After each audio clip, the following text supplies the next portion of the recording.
Man, I think we need you, okay? And I know it's unfair after everything this country's done to you to ask you to save it. All this stuff going on with Izzy and Palestine, someone's got to stop them.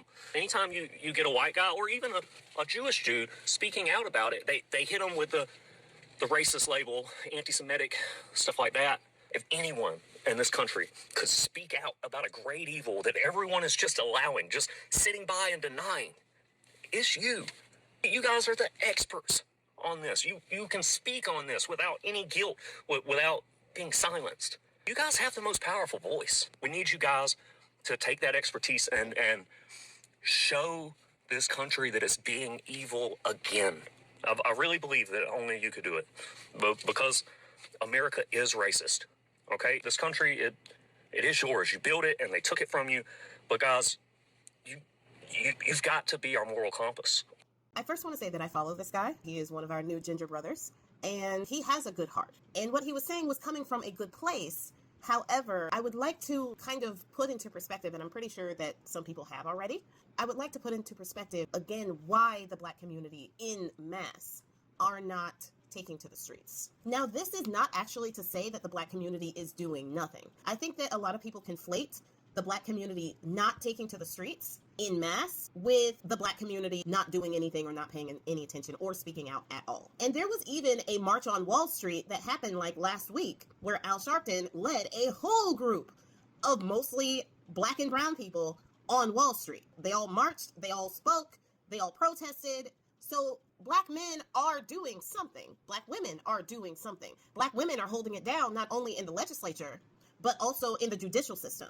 So Black people are working. We're just not working in the ways that we have done before, because that is exactly what Bone Spurs and his administration have been trying to get us to do. So we cannot fight this battle the same way we have fought this battle before. But that is not to say that Black people are doing nothing or Black people are not speaking out and things like that. But you have to understand, you said something about Black people not speaking up about Palestine and Black people not speaking up about the Izzy files. First of all, we've been speaking up about the Izzy files, okay? We want to know the Izzy files, all right?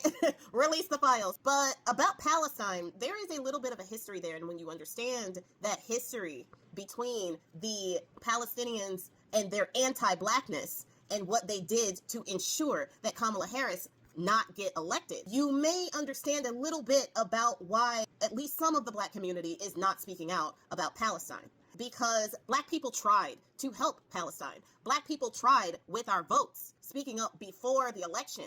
I was not an influencer at that point. I had no platform, so I was speaking out on my Facebook posts. But Black people tried their best to help Palestine. And Palestinians here in the States were so anti-Black that they refused to even help their own people. So when it comes to Palestine, Black people have spoken up about Palestine. We tried to get the Palestinians here with the power of their vote to actually vote the right way, Dearborn, Michigan. Looking at you. But they had this punish her movement that they thought was going to do something to punish Kamala Harris, and they ended up getting their own people unalived because of their anti-Blackness, their inability to listen to Black people. So when it came to raising our voice, we raised our voice when our voice actually mattered, which was before the election, and nobody listened. Now people want us to raise our voice at a time when we are the least influential. And I say that because you mentioned how when Black people speak, white people change their minds. No, they don't. They don't. When white people speak, white people change their minds. Even when it came to the civil rights movement, when white people started joining in the marches and white people started going hand in hand and marching hand in hand, foot in foot with Black people in places like Selma and actually getting their butts beat with us, that is when the minds of white people started to change. When white people talk to white people, that is when you actually see the change. Black people are the catalyst to start the change. You are right about that. But white people are the ones that change the minds of white people. Because white people have always thought of us as less than human, even though they steal everything that we have. They appropriate everything that we create. They have always felt entitled to the things that we have created and to the things that we have.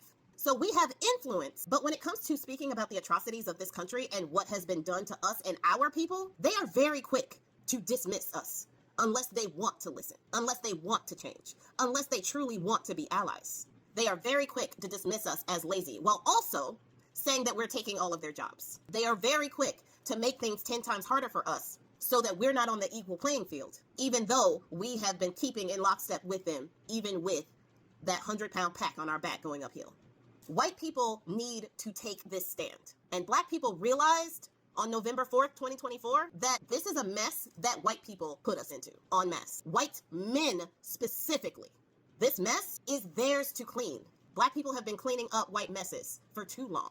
Black people have been the spearheads to get other people of color their rights for too long. Anybody who follows my channel, you'll know that I will speak out. I do speak out. And I will make sure that people know the truth. I will try to get people to mobilize in ways that we can. But as far as black people en masse needing to take those frontline steps, not only are we still, there are tons of black creators that are still speaking out. Tons. There are tons of black people in all branches of government that are still speaking out. But white people cannot depend on us to clean up their mess this time. They have to fight this with the tenacity that they made the mess. They have to clean up this mess with the same vigor that they used to oppress others. If they don't want to be oppressed and feel the life that black people have felt in this country for generations, if they don't want to end up with fatigue and generational trauma like we have, then they need to fight as if their lives depend on it. And it is not up to us to do that. And you said one more thing that I do want to address. You said that this country is ours because we built it. This is not even our country, but this country actually belongs to the indigenous people who were here. Now, there were some black people that were here already, and this isn't the country of unmelanated people either. If this country is anybody's, this country belongs to the indigenous Native Americans who were here and the Mexicans who were pushed out. This country is theirs, not ours. We built it, and as you point out, against our will, but this country was stolen from the Native Americans and the Mexican people who were here before anybody else. I say this with all the love I have for my ginger cousins, and I say this as a follower of yours and somebody who still respects you, because I watched all of the other videos that you did after this one, and I understand what you meant. But I do just want to address why it is that black people will not and should not be the saviors of this fight. Because when you make a mess and someone else keeps cleaning up the messes that you make, you lose the value of keeping your space clean. If somebody else is cleaning up your mess all the time, then you'll just think, hey, I can make a mess and I don't have to clean it up. I don't have to do any of the labor. I don't have to actually take responsibility for my mess. So this time, white people, white men specifically, need to start talking to other white people and white men specifically and tell them that they need to clean up their mess.